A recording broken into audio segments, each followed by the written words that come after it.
नमस्कार दोस्तों, स्वागत है आपका आपके अपने चैनल नॉलेज लाइब्रेरी साइंस में। दोस्तों, इस वीडियो में हम बात करेंगे लाइब्रेरी क्लासिफिकेशन के एक इम्पॉर्टेंट मेथड जिसका नाम है डीडीसी यानी डेवी डेसिमल क्लासिफिकेशन की। और इससे रिलेटेड हमारे एग्जाम्स में जो जो सवाल बन सकते हैं वो सारे मैं आपके लिए लेकर आया हूँ। समझने की चीज़ ये होगी कि हमारा जो सिलेबस है उस सिलेबस में लाइब्रेरी क्लासिफिकेशन एक टॉपिक है और उस टॉपिक में करीबन लगभग 2 से 3 पद्धतियां हैं ज़्यादा से ज़्यादा, जिनसे हमारे एग्जाम में सवाल पूछे ही जाते हैं और काफ़ी सवाल पूछे जाते हैं। चाहे डीडीसी से पूछ लिया जाए, सीसी से पूछा जाए और यूडीसी से, इन सबको मिलाकर सवाल पूछे हैं। चाहे उसके टेबल्स से पूछ लिया जाए, शेड्यूल से पूछ लिया जाए, या एडिटर कौन से संस्करण का कौन सा एडिटर था, या इसकी सेकेंड समरी, फर्स्ट समरी, इससे जितने भी सवाल बन सकते थे वो सारे मैं आपके लिए इस वीडियो में लेकर आया हूं। तो वीडियो को ध्यान से देखिएगा। अगर आपको लगता है कि इस वीडियो में अभी भी कुछ कमी है, कुछ और ऐड करना चाहिए, तो वो आप कमेंट कर सकते हैं। मैं क्या करूंगा, उसके लिए एक और वीडियो मैं लेकर आ जाऊंगा, तो उसमें भी आपके ये जो भी होगा डीडीसी से रिलेटेड वो सारी चीज़ें कवर हो जाएंगी हमारे एग्जाम्स के लिए। देखिए, लेकिन कमेंट आप वही करेंगे, ये नहीं कि आप ऐसा बोलें कि प्रैक्टिकल भी करवाएं। तो प्रैक्टिकल तो हमारे एग्जाम्स में पूछे नहीं जाते। हमारे एग्जाम्स में केवल एमसीक्यू सवाल पूछे जाते हैं, मल्टीपल चॉइस क्वेश्चन या ऑब्जेक्टिव सवाल ही पूछे जाते हैं। तो उनको ध्यान में रखकर मैं ये वीडियो लेकर आया हूँ। तो देखिए, मेलविल डेवी द्वारा 1876 में डेवी डेसिमल क्लासिफिकेशन पद्धति लाई गई। इससे पहले लाइब्रेरीज में क्या होता था कि जो बुक्स थी उनको किसी क्लासिफिकेशन मेथड से अरेंज नहीं किया जाता था। अगर किया भी जाता था तो उनके रंग, रूप और आकार के आधार पर उनको अलग अलग जगहों पर रखा जाता था। लेकिन सन 1876 में मेलविल डेवी द्वारा जब ये पद्धति लाई गई तो उसके बाद किताबों को वर्गीकृत करके, यानी किताबों पर एक कॉल नंबर देकर उनको सेल्फ पर एक जगह प्रदान की गई। यानी एक जैसे सब्जेक्ट की किताबों को एक जगह पर रखने, सेल्फ पर रखने की एक जगह फिक्स हो गई। ठीक है, तो ये मेथड कौन लेकर आए थे? तो ये मेलविल डेवी लेकर आए थे। और इस जो मेलविल डेवी ये जो पद्धति लाए थे, इसमें पूरे समस्त जो ज्ञान जगत था, जो जितने भी यूनिवर्स ऑफ नॉलेज है, उसको 10 भागों में डिवाइड कर दिया था। तो पहला जो था वो 000 था और इसी तरह से 1 2 3 करके 900 तक पूरे ज्ञान जगत को उन्होंने 10 भागों में डिवाइड कर दिया था। ठीक है, और इसको डिवाइड करने के बाद उन्होंने क्या किया था कि जो इन पर नंबर दिया जाता था बुक को क्लासिफाई करने के लिए, उसके लिए उन्होंने जो निमोनिक्स यानी जो नंबर्स यूज़ करे, उन्होंने केवल नंबर्स का यूज़ किया ना कि अल्फ़ाबेट्स का यूज़ किया। इन सब चीज़ों का यूज़ नहीं किया। चलिए, वो चीज़ें हम बाद में डिस्कस कर लेंगे। तो चलिए स्टार्ट करते हैं पहले इस वीडियो को। देखिए, लाइब्रेरी क्लासिफिकेशन तो आप समझ ही गए होंगे कि जो बुक्स हैं उन पर क्लास नंबर दिया जाता है और उनको वर्गीकृत करके उनको बुक्स को सेल्फ तक पहुंचाया जाता है, ताकि हम उसको आसानी से उस किताब का यूज़ कर सके, समय पर उसे टाइम जितना जल्दी हो सके उस किताब तक हम पहुंच सकें, उसका यूज़ कर सकें।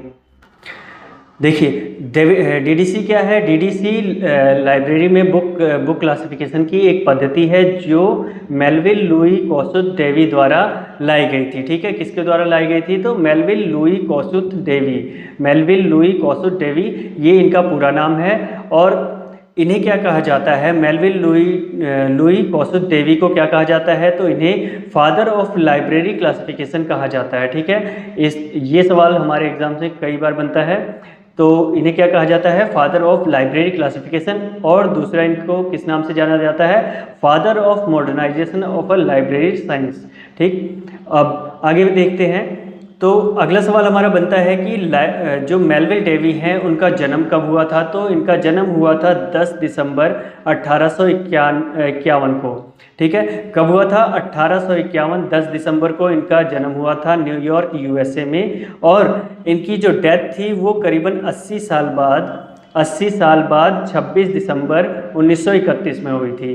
तो यहाँ पर आप देख सकते हैं कि 80 साल का यहाँ पर गैप है और दिसंबर में ही इनकी डेथ हुई थी। केवल 16 दिनों का अंतर था। तो आप यहाँ से भी इस तरह जोड़ सकते हैं कि 80 साल का गैप है, तो आपको ईयर तो आप आराम से निकाल ही सकते हैं कि 1851 में उनका जन्म हुआ था और 1831 में उनकी डेथ हो गई थी और दिसंबर में 16 दिन का गैप था, तो 10 तारीख को उनका जन्म हुआ था और 26 दिसंबर को उनकी डेथ हो गई थी। ठीक है, तो ये तो थी उनका मेलविल डेवी का बैकग्राउंड। अब देखते हैं आगे कि जो डीडीसी है, इस डीडीसी में जो फर्स्ट इसका एडिशन था या जो पहली बार जब इसको पब्लिश किया गया था, तो हमारे एग्जाम में पूछा जाता है कि ये कितने पेजेस का था। तो ये 44 पेजेस में ये फर्स्ट टाइम इसका पब्लिश हुआ था। तब इसे पैम्पलेट कहते थे, बुक नहीं कह सकते क्योंकि बुक की डेफिनेशन अलग होती है। और इसमें 44 पेजेस के साथ इसे पब्लिश किया गया था।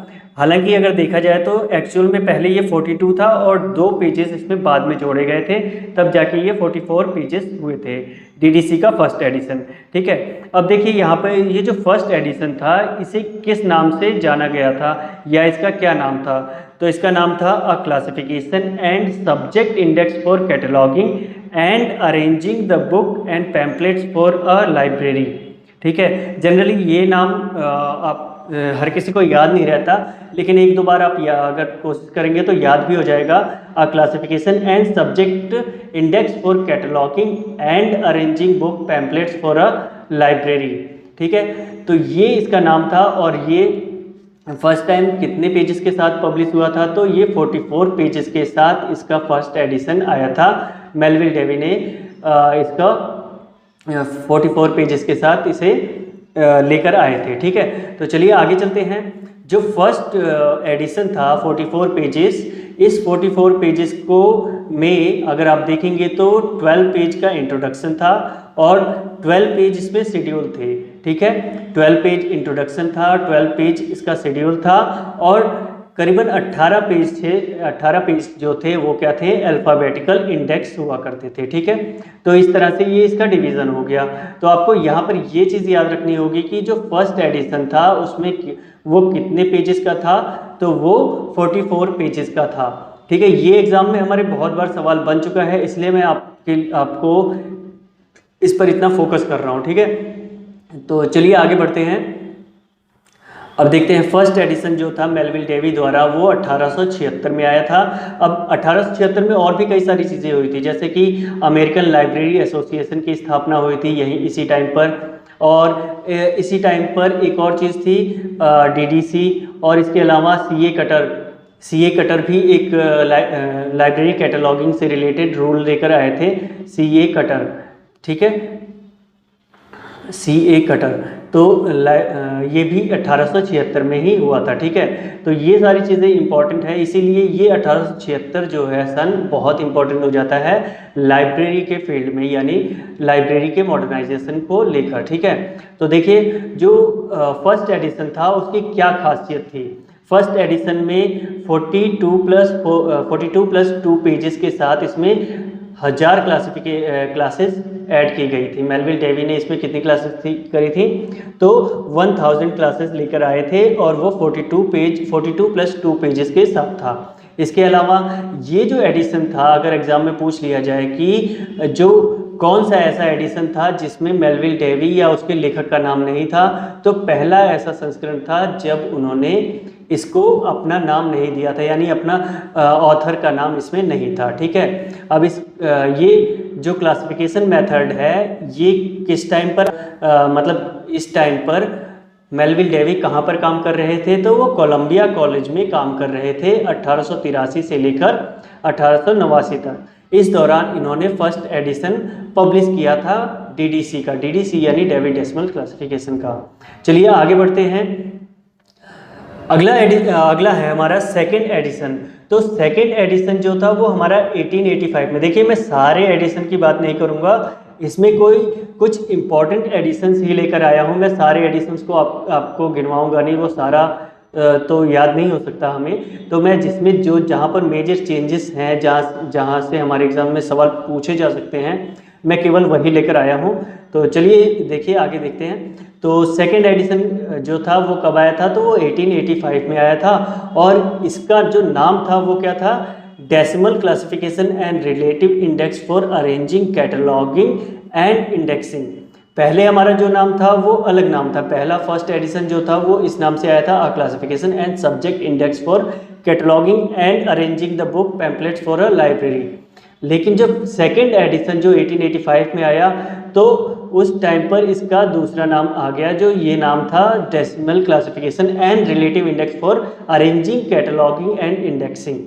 ठीक है, तो इस टाइम पर ये नाम आ गया था डीडीसी का। और जो डीडीसी का एक्चुअल नाम इस टाइम पर प्रेजेंट है वो थर्ड एडिशन में आया था। तो हमारे एग्जाम में पूछा जा सकता है कि जो डीडीसी का अभी जो नाम है प्रेजेंट में वो कौन से एडिशन से आ रहा है, कौन से एडिशन से चल रहा है या आया है, तो वो है थर्ड एडिशन 1888। ठीक है, थर्ड एडिशन से इसका जो नाम है वो डेवी डेसिमल क्लासिफिकेशन हो गया। ठीक है, अब इसके बाद आ जाते हैं जो सेवन्थ एडिशन है, यहाँ पर इसका पब्लिशर जो है वो चेंज हो गया। पहले पब्लिशर मेलविल डेवी ने पब्लिश करवाया था। तो जो सेवन्थ एडिशन है वो वहाँ पर सेवन्थ एडिशन में इसका पब्लिशर जो है वो चेंज हो गया और जो पब्लिशर था उसका नाम क्या हो गया। अब ये पब्लिशिंग करने वाला कौन था, वो फॉरेस्ट प्रेस न्यूयॉर्क, इसके द्वारा अब ये पब्लिकेशन स्टार्ट हो गया। ठीक है, तो ये कब चेंज हुआ, ये 1911 में सेवन्थ एडिशन में ये चेंज हुआ। ठीक है, तो यहाँ पर ये मेजर चेंज हो जाता है सेवन्थ एडिशन में। अब आगे बढ़ते हैं, तो जो इसका ट्वेल्थ एडिशन है, ट्वेल्थ एडिशन काफ़ी इंपॉर्टेंट हो जाता है। जो ट्वेल्थ एडिशन है वो 1927 में आया था और इस एडिशन के बाद मेलविल डेवी की जो है डेथ हो गई थी, यानी 26/12/1931, यानी 26 दिसंबर 1931 को मेलविल डेवी की डेथ हो गई थी। और मेलविल डेवी द्वारा जो लास्ट डीडीसी का संस्करण या उसको जो उसका एडिटर थे वो लास्ट एडिशन उन्होंने कब किया था, तो वो 1927 में ट्वेल्थ एडिशन तक उन्होंने लास्ट एडिशन करा था डीडीसी में। ठीक है, आगे बढ़ते हैं। ये काफ़ी इंपॉर्टेंट है कि जो मेलविल डेवी द्वारा लास्ट कौन सा एडिशन था जो उन्होंने उन्होंने एडिटर के रूप में या संपादक के रूप में काम किया था, तो वो ट्वेल्थ एडिशन था। वो कब आया था, 1927 में। अब आगे बढ़ते हैं, इसके बाद है 13वां संस्करण। तो 13वें संस्करण में जो इसके एडिटर थे, जो एडिटर बोर्ड इसका एडिटर बोर्ड था वो लाइब्रेरी ऑफ कांग्रेस था और ये 13वां एडिशन था वो 1932 में आया था। Library of Congress editorial board Washington से ये क्या होने लगा, इसके संपादक हो गए। चलिए आगे बढ़ते हैं। अब आते हैं 14th एडिशन के बारे में। 14th एडिशन पहला ऐसा एडिशन था जो 1942 में पब्लिश हुआ था और पहली बार इसमें टेबल का यूज़ किया गया। ठीक है, तो इसमें डीडीसी में सबसे पहली बार टेबल का यूज़ कब किया गया, तो डीडीसी में सबसे पहली बार जो टेबल का यूज़ किया गया वो कब किया गया था, तो वो 14th एडिशन में किया गया था। ठीक है, और यहाँ इस टाइम पर 4 टेबल ऐड किए गए थे। ठीक, आगे बढ़ते हैं। अब जो 15th एडिशन है, 15th एडिशन जो था वो 1951 में आया था और ये स्टैंडर्ड एडिशन था। ठीक है, तो ये 15th एडिशन है, ये बहुत इंपॉर्टेंट है, ये 1951 में आया था। इसके अलावा जो 16वां संस्करण है, 16वें संस्करण में क्या ऐड हुआ था, तो 16वें संस्करण में फोनिक्स शेड्यूल को जोड़ा गया था। फोनिक्स शेड्यूल अक्सर हमारे एग्जाम में पूछ लिया जाता है कि फोनिक्स शेड्यूल कौन से क्लासिफिकेशन मेथड का हिस्सा है, तो फोनिक्स शेड्यूल हमारे डीडीसी क्लासिफिकेशन मेथड का हिस्सा है। और पहली बार ये कब जोड़ा गया था, तो ये 16वें संस्करण में जोड़ा गया था और ये 16वां संस्करण कब आया था, तो 1958 में आया था। ठीक है, आपको ये याद रखना है कि फोनिक्स शेड्यूल हमारे क्लासिफिकेशन की कौन से मेथड में है, तो वो डीडीसी में है। और पहली बार कब जोड़ा गया था, तो वो 16वें संस्करण में डीडीसी में जोड़ा गया था। अब जो 16वां संस्करण है वो 2 वॉल्यूम के साथ आया था और इसके जो एडिटर थे वो बेंजामिन कस्टर थे। और अब जो पब्लिशर था इसका, यहाँ पर पब्लिशर अब इसके 2 हो गए, एक तो फॉरेस्ट प्रेस हो गया और दूसरा हो गया लाइब्रेरी ऑफ कांग्रेस। अब ये दोनों द्वारा इसको पब्लिश किया जाने लगा, यानी कॉपीराइट जो था वो अब दोनों के पास आ गया था, फॉरेस्ट प्रेस और लाइब्रेरी ऑफ कांग्रेस के पास। ठीक है, तो इसके एडिटर आपको यहाँ याद रखना होगा कि 16वां जो संस्करण था उसके एडिटर कौन थे, बेंजामिन कस्टर। ठीक, बाकी आगे भी मैंने इसकी एक अलग से लिस्ट बना रखी है, वो मैं आपको दिखा दूंगा। तो चलिए आगे चलते हैं। अब यहाँ पे इम्पॉर्टेंट हो जाता है कि ये जो 18वां और 19वां संस्करण है ये 1971 से लेके 1989 तक माफ़ कीजिए 18वां जो एडिशन है वो 1971 में आया था और जो 19वां संस्करण है वो 1989 में आया था, यानी 1979 में। अब जो जो ये 18वां और 19वां संस्करण है ये 3 वॉल्यूम में था। 3 वॉल्यूम यानी जो डीडीसी थी उसकी 3 किताबें थी। जो एक शेड्यूल हो सकता है, एक इंट्रोडक्शन हो सकता है, एक शेड्यूल हो सकता है और एक कौन सा है तो वो इंडेक्स, रिलेटिव इंडेक्स हो सकता है। ठीक है, तो ये इस तरह से ये तीन वॉल्यूम में 18वां और 19वां संस्करण आया था। 18वां और 19वां संस्करण ही ऐसा संस्करण है जो 7 टेबल के साथ पब्लिश हुआ था। पहली बार 7 टेबल कौन से एडिशन में आए थे हमारे एग्जाम में पूछ लिया जाता है, तो वो कब आए थे तो 18वें और 19वें संस्करण में 7 टेबल का यूज़ किया गया था। और जो 7th ये जो 19th एडिशन है इसी का हमारे हमारी जो बीलिब और एमलिब की जो क्लासेस होती हैं वहाँ पर या हमारी लाइब्रेरीज जो होती हैं इंडिया की वहाँ पर सबसे ज़्यादा 19th एडिशन का यूज़ किया जाता है। हालांकि अभी तक 23 संस्करण पब्लिश हो चुके हैं डीडीसी के, लेकिन 19th एडिशन को मोस्ट पॉपुलर माना जाता है और इसी को सबसे ज़्यादा इंडिया में यूज़ किया जाता है। ठीक है, ये सबसे ज़्यादा पॉपुलर है। इसके अलावा जो अब बात करें 20th एडिशन जो था वो 1889 में आया था, माफ़ कीजिए 1989 में आया था और इसको जो एडिटर थे वो जेपी कामारोमी थे। इसके जो एडिटर थे वो कौन थे, जेपी कामारोमी। और ये 4 वॉल्यूम्स के साथ पब्लिश हुआ था। 4 वॉल्यूम में पहला था क्या, पहला था प्रस्तावना और सारणी। प्रस्तावना और सारणी में ही टेबल्स थी। और दूसरा और तीसरा जो है, जो वॉल्यूम दूसरा और वॉल्यूम 2 है ये शेड्यूल है यानी अनुसूचियाँ हैं। पहले जो दूसरा है इसके अंदर अब शेड्यूल को ही देखिए, हमें पता है कि 10 पार्ट में डिवाइड कर रखा है यूनिवर्स ऑफ नॉलेज को, जितनी भी ज्ञान जगत है उनको 10 पार्ट में मेलविल डेवी ने डिवाइड कर रखा है। तो अब उनमें इतने सारे शेड्यूल हो गए थे कि उनको एक बुक में लिखना पॉसिबल नहीं था, क्योंकि हर दिन कुछ ना कुछ नया सब्जेक्ट ऐड होते रहता है। कोई ना कोई नया सब्जेक्ट हमारे ज्ञान जगत में ऐड होते रहता है। तो इस तरह ये जो शेड्यूल है ये छोटा हो रहा था, तो इसलिए इसके 2 पार्ट कर दिए गए। एक के अंदर 000 से लेके 500 तक और दूसरे के अंदर 600 से लेके 900 तक जो इसके शेड्यूल हैं बना दिए गए। तो जो 20वां संस्करण है वो 4 वॉल्यूम में पब्लिश हुआ और चौथा जो था पार्ट उस वॉल्यूम जो है उसका क्या नाम है, रिलेटिव इंडेक्स एंड मैनुअल। ठीक है, तो ये चीज़ें हमें याद रखनी है कि जो 4 वॉल्यूम्स के साथ कौन से एडिशन में पब्लिश हुआ तो वो हुआ है 20th एडिशन। ठीक है, और ये कब आया था 1989 में। इसके एडिटर कौन थे तो वो थे जेपी कामारोमी। ठीक, आगे चलते हैं।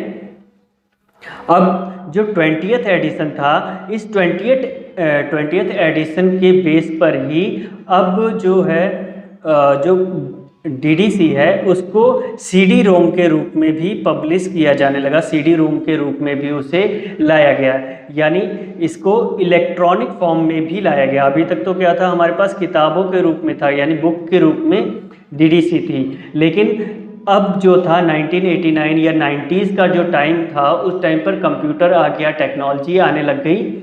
और तो उस टेक्नोलॉजी को ध्यान में रखकर डीडीसी को अब सीडी रोम में भी पब्लिश किया गया, यानी सीडी रोम में भी उसे लाया गया।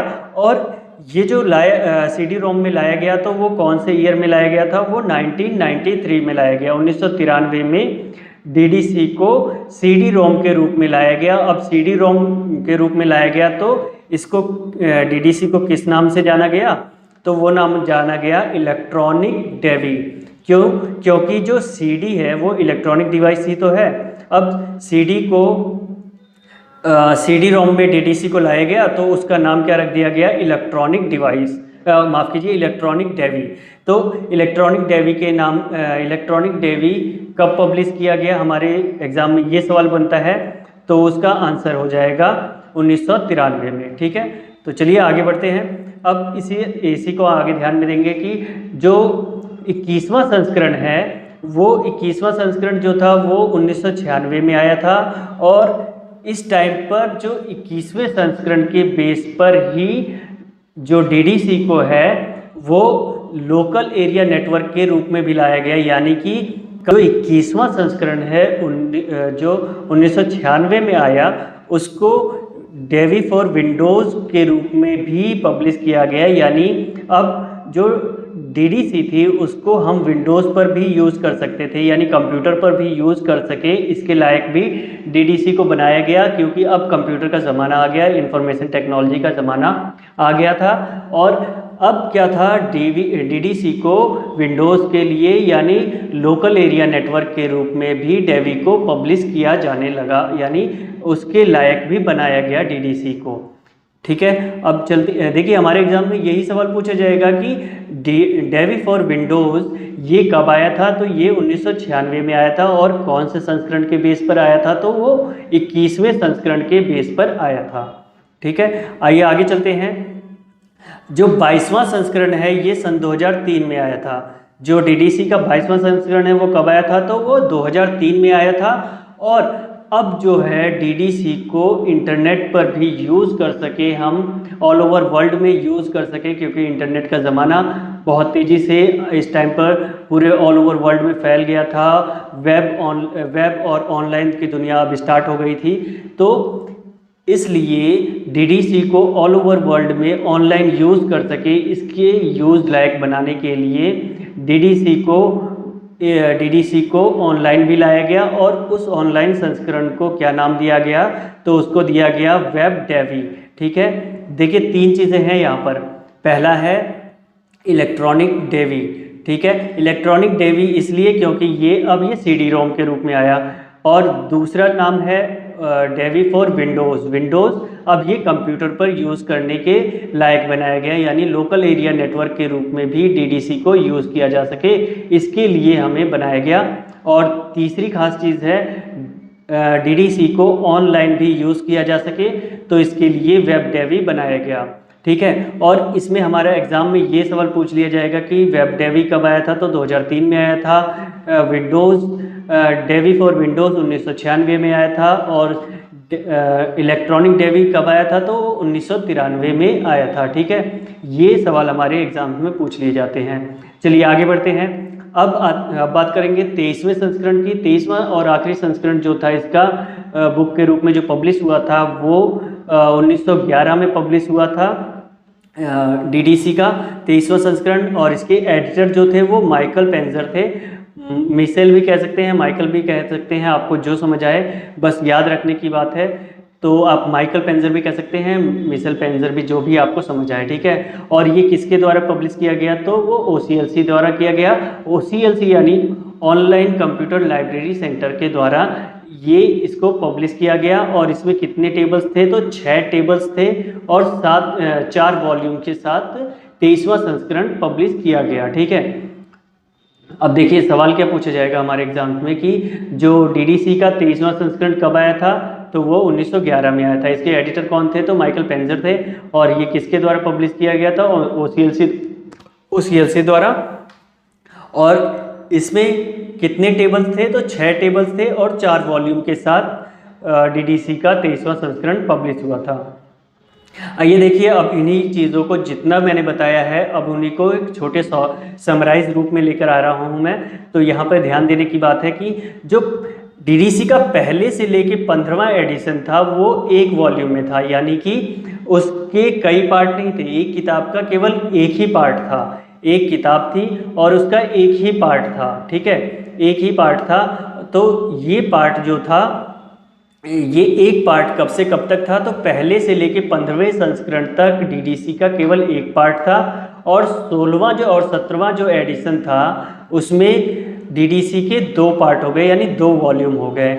और जो 18वां और 19वां संस्करण है, जिसमें 19वां सबसे इम्पॉर्टेंट है, जो 1979 में आया था, तो वो वॉल्यूम जो है, जो 18वां और 19वां संस्करण है, ये 3 वॉल्यूम में आया है। और यहाँ 20वां और 23वां संस्करण जो है वो 4 वॉल्यूम में है। ठीक है, देखिए ऊपर मैंने काफ़ी चीज़ें अलग अलग बताई हैं, उन सबको मैं समराइज करके यहाँ पर आपके लिए लेकर आ रहा हूँ कि देखिए फर्स्ट जो 1 से लेकर 15 तक थे वो 1 वॉल्यूम था, 16-17वां एडिशन था वो 2 वॉल्यूम में, और 18 से 19वां संस्करण जो था वो 3 वॉल्यूम में, और 20 से लेकर 23 जो संस्करण है वो 4 वॉल्यूम में पब्लिश हुआ। क्योंकि 4 वॉल्यूम इसलिए क्योंकि हर दिन कुछ ना कुछ नए नए सब्जेक्ट यूनिवर्स ऑफ नॉलेज या हमारे सब्जेक्ट ऐड हो रहे हैं, तो उस वजह से शेड्यूल बड़ा हो गया। अब शेड्यूल बड़ा हो गया तो उसे 2 पार्ट में पब्लिश किया जाने लगा, इसलिए अब किताब को 4 वॉल्यूम के अंदर पब्लिश किया गया। ठीक है, आगे चलते हैं। अब एग्जाम में पूछ लिया जाता है कि टेबल्स, फर्स्ट टाइम जो टेबल्स हैं वो टेबल्स डीडीसी में कब आया, तो फर्स्ट टाइम टेबल का यूज़ 14th एडिशन में लाया गया, माफ़ कीजिए, फर्स्ट टाइम 14th संस्करण में टेबल का यूज़ किया गया। देखिए ये रहा 4 ऑक्सिलरी टेबल के साथ। ठीक है, जैसे कि मैंने पहले भी बता दिया था आपको। और 18वां 19वां और 20वां जो संस्करण है इसमें 7 टेबल का यूज़ किया गया। 7 टेबल्स थे, आगे मैं दिखा दूंगा आपको कौन कौन से टेबल्स थे, उनको आपको याद रखना होगा। ठीक है, 18वां 19वां और 20वां संस्करण जो है वो 7 टेबल्स के साथ है, और जो 21, 22 और 23 संस्करण है ये 6 टेबल्स के साथ पब्लिश हुआ है। ठीक है, यहाँ पर एक टेबल कम हो गया है, यानी जो 7वां इसमें जो एक टेबल था जिसका नाम था 7th पर्सन के लिए जो था उसको फर्स्ट टेबल के अंतर्गत ऐड कर दिया गया। ठीक है, इसलिए यहाँ पर जो इस एडिशन के अंतर्गत इसे कम कर दिया गया। ठीक है, चलिए आगे बढ़ते हैं।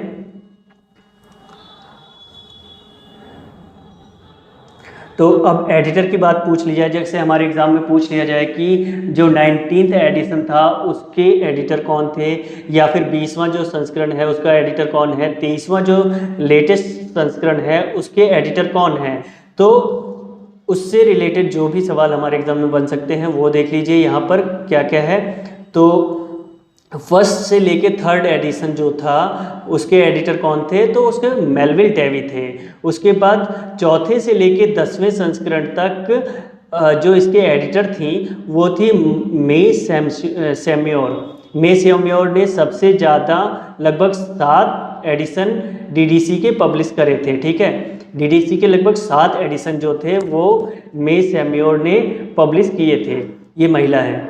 ठीक है, इसके अलावा जो 11वां और 13वां संस्करण है वो डार्क फेलोज ने करे थे। 14वां जो था वो कस्टेंटाइन मैजनीज ने करा था, और 15वां जो संस्करण है वो मिल्टन जे फर्ग्यूरोम ने करा था। अब जो सबसे इम्पॉर्टेंट है और हमें जो याद रखना है वो ये है कि जो 16वें से लेके 19वां संस्करण है उसके जो एडिटर थे वो कौन थे, तो वो थे बेंजामिन ए कस्टर। इसके अलावा 20वां जो संस्करण है उसके पब्लिशर कौन है, तो वो जॉन पी कामारोनी। और 21वें से 23वें संस्करण तक कौन है इसके पब्लिशर, तो वो माइकल पेंजर हैं। मिशेल पेंजर कह सकते हैं या माइकल पेंजर कह सकते हैं, जो भी आपको समझ आता है। ठीक है, तो ये तो इम्पॉर्टेंट वो हैं जो एडिटर हैं, सारे एडिटर्स की लिस्ट है, लेकिन आपको यहाँ पर सबसे ज़्यादा वो जो याद रखने हैं वो इनको याद रखना है, और पहले और इसको जो कि 4थे से लेके 10वें संस्करण तक यानी लगभग 7 संस्करण जो पब्लिश करे थे वो मे सैम्योर ने करा था, और 15वें से लेकर जो 23वें हैं इनको आपको याद रखना है। ठीक है, आगे बढ़ते हैं। अब जो इसमें कुछ खास चीज़ें और हैं, जैसे कि 15th एडिशन को क्या कहा जाता है, तो 15वां जो संस्करण था 1951 में आया था, और उसको क्या कहा जाता है, वो स्टैंडर्ड एडिशन था। ठीक है, इसके अलावा डीडीसी में phonic schedule are used in DDC. Phonic schedule का यूज़ कहाँ किया जाता है, एग्जाम में ऐसे पूछ लिया जाता है कि फोनिक शेड्यूल का इनमें से कौन सी पद्धति में यूज़ किया जाता है, तो वो यूज़ किया जाता है डीडीसी में। ठीक है, और ये फर्स्ट टाइम कौन से एडिशन में यूज़ किया गया था, तो ये 16वें संस्करण में यूज़ किया गया था। ठीक है, आगे बढ़ते हैं। 16वां माफ़ कीजिए, डीडीसी इज ऑलमोस्ट इनमरेटिव क्लासिफिकेशन। ठीक है, तो ये डीडीसी किस तरह का क्लासिफिकेशन मेथड है, तो ये ऑलमोस्ट इनमरेटिव क्लासिफिकेशन है। देखिए क्लासिफिकेशन की कई सारे मेथड हैं, जैसे कि फैसेटेड क्लासिफिकेशन हो गया, फुल्ली फैसेटेड क्लासिफिकेशन हो गया, इनमरेटिव हो गया, ऑलमोस्ट इनमरेटिव हो गया। इस तरह से हमारे एग्जाम में कई सारे सवाल बनते हैं और सारी जो क्लासिफिकेशन मेथड हैं उनको लेकर ये सवाल बनते हैं। पूछ लिया जाएगा कि सीसी किस तरह का है, फ्रीली है, ऑलमोस्ट फ्रीली फैसेटेड है या फिर इनमरेटिव क्लासिफिकेशन है। इसको मैं कॉन्सेप्ट बेस पर ले आऊँगा। अगर आपको समझ नहीं आता है तो मैं इस पर एक अलग से वीडियो कॉन्सेप्चुअल लेकर आ जाऊँगा। अगर आपको चाहिए होगा तो आप बता दीजिएगा। तो जो डीडीसी है वो क्या है, वो ऑलमोस्ट इनमरेटिव क्लासिफिकेशन मेथड है। ठीक है, ये एग्जाम में पूछ लिया जाता है। और डीडीसी को जो नंबर्स यूज़ किए गए हैं डीडीसी में क्लास नंबर बनाने के लिए, वो किस तरह के नंबर हैं, वो प्योर नोटेशन नंबर है। यानी कि इसमें ABCD का यूज़ नहीं किया गया है, ना ही किसी अलग सिंबल्स का यूज़ किया गया है, केवल प्योर नोटेशन यानी रोमन नंबर, रोमन 1 2 3 का यूज़ किया गया है। ठीक है, आगे चलते हैं। डीडीसी का जो वॉल्यूम्स है उसको देख लेते हैं। जो 23वां संस्करण है उसमें पहला पार्ट है, जो पहला वॉल्यूम है वो इंट्रोडक्शन है। और इंट्रोडक्शन के अंदर ही इंडेक्स है, मैनुअल है, टेबल्स हैं, ये सारी चीज़ें इंट्रोडक्शन के ही अंतर्गत आ जाती हैं। इसके अलावा जो शेड्यूल है वो 2 पार्ट में है, 000 से लेके 599 तक पहला पार्ट है शेड्यूल का, और दूसरा पार्ट 600 से लेके 999 तक है। और जो इसका चौथा वॉल्यूम है वो रिलेटिव इंडेक्स है। रिलेटिव इंडेक्स एक तरह से डिक्शनरी की तरह ही है, जिसमें अगर आपको कोई चीज़ नहीं पता, जैसे कि अगर आपको पता करना है कि एथिक्स का क्या नंबर होगा डीडीसी में, तो आप रिलेटिव इंडेक्स में जाएंगे और आप वहाँ पर जाएंगे ई में जाकर आप एथिक्स ढूंढेंगे तो उसका नंबर आपको मिल जाएगा। और फिर आप उसको शेड्यूल में जाकर चेक करेंगे और शेड्यूल में जाकर चेक करेंगे तो उसका एग्जैक्ट नंबर आपको मिल जाएगा। देखिए इंडेक्स में भी आपको नंबर मिल जाएगा एथिक्स का, लेकिन वो पूरा एकदम परफेक्ट नहीं होगा। वो कहीं ना कहीं आपको मेन क्लास तक, सेकेंड समरी तक पहुँचा देगा आसानी से। फिर आपको उसे शेड्यूल में जाके चेक करना है कि वो सही है या गलत है। अगर सही है तो फिर आपको उसका यूज़ कर सकते हैं। फिर वो प्रैक्टिकल का पार्ट है। चलिए आगे बढ़ते हैं। अब जो इसमें टेबल्स हैं, देखिए टेबल से हमारे एग्जाम में क्या पूछा जा सकता है कि जो फर्स्ट टेबल है उसका क्या नाम है। तो फर्स्ट टेबल का नाम है स्टैंडर्ड सब डिवीज़न। क्या नाम है? Standard sub division. और जो सेकंड टेबल है उसका क्या नाम है? एरिया और बायोग्राफीज़। यहाँ पर एरिया एंड बायोग्राफीज़ यानी कि किसी कंट्री का नाम हो, किसी देश का नाम हो, अगर आपको ढूंढना है तो वो सारी चीज़ें कहाँ पर मिलेंगी, तो वो आपको टेबल 2 के अंदर मिल जाती हैं। फिर अगर टेबल 3 की बात करें तो ये sub division of individual literature, ये यहाँ पर आपको साहित्य के बारे में आपको डिटेल मिल जाती है। फोर्थ टेबल के अंतर्गत आपको मिल जाएगा सब डिवीज़न ऑफ लैंग्वेज, यानी ऑल ओवर वर्ल्ड में जितनी भी लैंग्वेजेस हैं उन सब के बारे में यहाँ पर आपको मिल जाएगा। इसके अलावा 5वां जो टेबल है उसके अंतर्गत क्या है, तो उसमें है racial and ethics and national groups के बारे में है।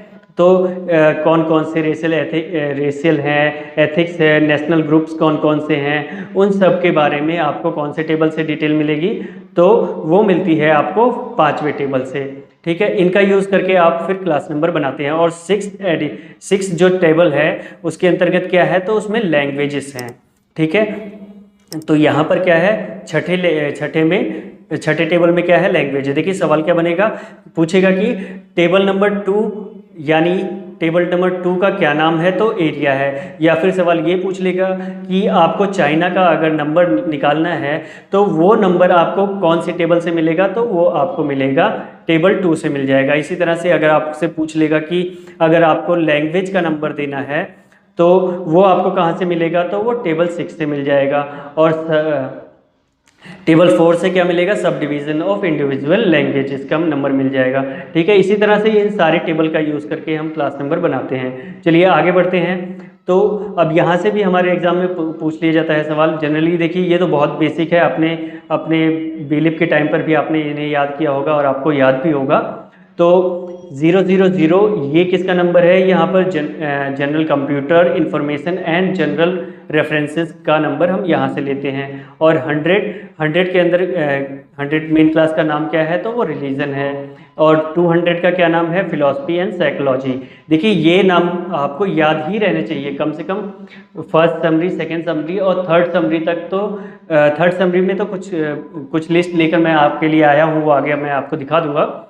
लेकिन फर्स्ट समरी तो आपको याद ही रहनी चाहिए कि 100 किसके लिए है, रिलीजन के लिए है, 200 किसके लिए, फिलॉसफी के लिए है, 300 सोशल साइंसेज के लिए, 400 लैंग्वेजेस के लिए है, 500 प्योर साइंस के लिए है, 600 अप्लाइड साइंसेज के लिए है, और 700 जो है वो आर्ट एंड रिक्रिएशन के लिए है, 800 जो है वो लिटरेचर के लिए, और जो 900 है वो किसके लिए है, तो वो है हिस्ट्री एंड ज्योग्राफी के लिए। ये सारी चीज़ें आपको याद रखना है, तभी एग्जाम में हम आसानी से कर सकेंगे। देखिए और कुछ लिस्ट है, जैसे कि हमारे एग्जाम में पूछ लिया जाता है थर्ड समरी, जो यहाँ पर सवाल ऐसे दे देगा कि लॉ का नंबर क्या है, लॉ का थर्ड समरी नंबर डीडीसी में क्या है, तो आपको बताना होगा 340। देखिए ये एग्जाम में हमारे सवाल पूछे जा चुके हैं, तो आप केवीएस का पेपर उठा के देख लीजिए, एनवीएस का एग्जाम में पेपर उठा के देख सकते हैं। अगर फिर भी अगर आपके पास पेपर नहीं है, तो आप हमारे प्लेलिस्ट में जाके देखिए, जहां हम एक्चुअल वही पेपर लेकर आ रहे हैं जो यूनिवर्सिटीज़ में, जो कॉलेजेस में करवाए गए हैं, हम केवल वही पेपर अपने चैनल पर लेकर आ रहे हैं। तो अगर आप वहां जाके देखेंगे तो आपको पता चलेगा कि यहाँ से भी सवाल पूछे जाते हैं, और अगर हमें ये समरीज याद रहती है तो ये फ्री के नंबर हो जाएंगे एक तरह से।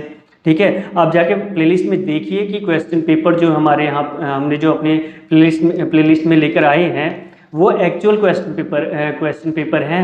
हमने कोई वो क्वेश्चन पेपर बनाए नहीं है, वो एक्चुअल क्वेश्चन पेपर हैं। हम औरों की तरह हमने क्वेश्चन पेपर बनाए नहीं है। ठीक है, तो चलिए देख लेते हैं। यहाँ पर हमारे एग्जाम में पूछ लिया जाएगा कि मेटाफिजिक्स का क्या नंबर है डीडीसी में, तो 110 उसका मेन जो थर्ड समरी तक उसका नाम है।